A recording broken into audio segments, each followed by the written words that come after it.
Greetings, light workers. This is Oya Transformation with your message for Monday, August the 2nd. The cards have been prayed upon and divined, and the messages that have come through me are as follows. First of all, I was gifted a new deck, and that's the Earth Magic. And I want to thank my friend Cherry Lee for that gift. And after praying upon this deck and calling it my own, the first card that was pulled from this deck is the Spring Equinox, which is rebirth. It signifies rebirth.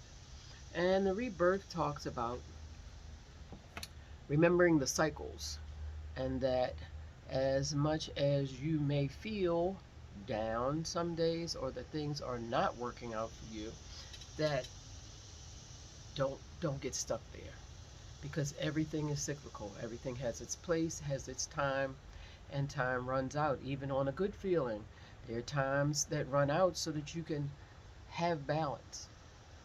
You don't want to be in a euphoria all the time, and you don't want to be in ho-humness all the time.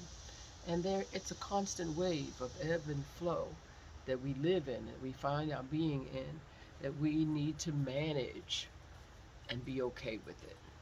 So rebirth talks about knowing that whatever it is that you have put into Spirit's hands in the last cycle of new moons and of intention, it's coming to fruition. Each time you put in new intentions, new birth, new growth is put in place.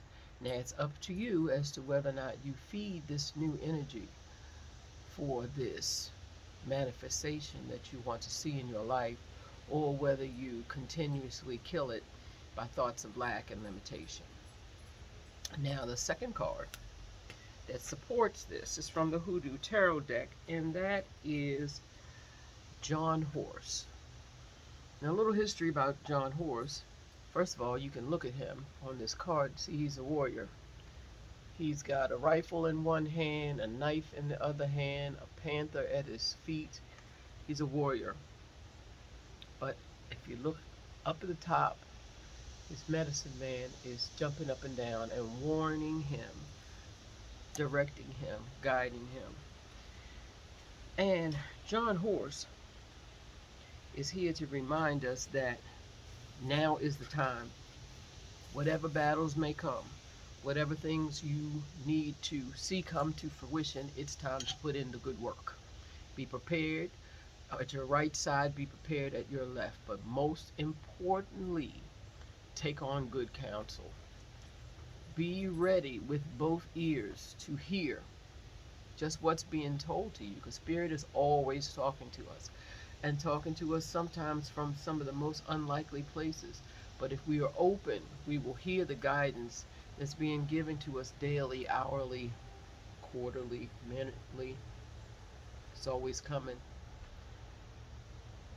If you ask a question, and we are to be always armed with the question, if you ask a question, listen for the answers, because they will be given to us. Spirit cannot help but work for us and through us. Why? Because it is us. It's us.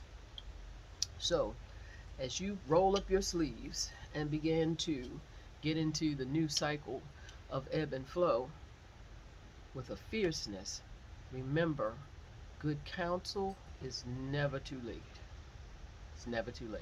And the answers you seek are always surrounding you in the stillness. I'm sitting here in my happy place, in the yard, nature, looking at the green, watching the seasons begin to change, and recognizing that organization is paramount. And that's the message that I'm getting right now. It's time to be more organized. As we are still moving through, it's a beautiful dragonfly. As we are still moving through, he said amen. And the fun of the summer is beginning to come to the close. begin to get more organized because we're getting ready to go into reaping period. Those things that we planted, either literal or figurative, we're getting ready to move into a new cycle. So prepare yourself. And the final card from the Wisdom of the Night deck is lust. Lust. Now on the picture they show people about to get in it. And we think of lust as a physical pull. And it's usually thought of as an egoic physical pull. But let's look at it this way. As John Horst says, go into battle, be prepared to put in the work to bring to fruition the things you want. Lust says, be clear and clean about your desires so that the things you want are worthy of having. Do you want a new car because you like one, or you need one, or because your neighbor got one? Do you want to have this job because it's going to better your family, or because it gives you some power over someone else? Are your desires clear? Are your desires clean? Better word, clean. So that's something only you know. And lust says that wanting is okay, but wanting should be coupled with the clarity that your wanting does not harm in the long run your being, your spirit, or the spirit of another. So,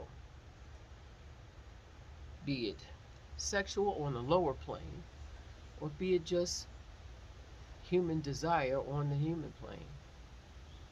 Are they clean desires? Ask yourself in the stillness. Are you wanting these things so more folks will like you? Or is it something that your spirit is clearly calling for so that you can complete the mission you came here for? So, we will honor the seasons. We will be prepared always for whatever comes down the pipe by getting regular counsel and being clean and honest about what we're asking, telling the whole story, because without the whole story you can't get the whole guidance, and remembering to pray that those things you desire are not egoic. Namaste, and thank you for listening. Happy Monday. See you later.